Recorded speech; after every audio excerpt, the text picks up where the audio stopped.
আমি আমার রাখির সাইজ অনুযায়ী একটা কার্ডবোর্ডের টুকরো কেটে নিলাম।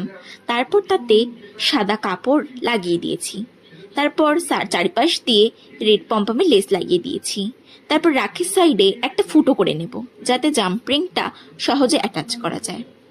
তারপর সুতোটা জাম্পরিংয়ের মধ্যে লাগিয়ে দেব এবং রাখির সাথে পরে অ্যাটাচ করে দেব। এক সাইডে লাগানো হয়ে যাওয়ার পর অপর সাইডেও সেমভাবে আমি আরেকবার লাগিয়ে নিলাম।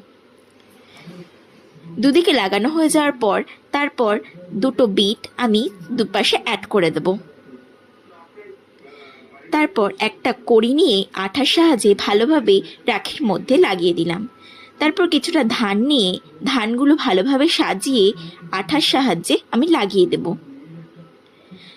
আঠার সাহায্যে লাগানো হয়ে যাওয়ার পর আমি লাল রঙের ফেব্রিক দিয়ে দাদা লিখে দেব।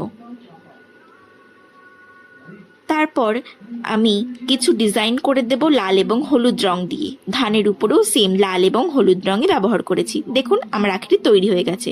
ধন্যবাদ।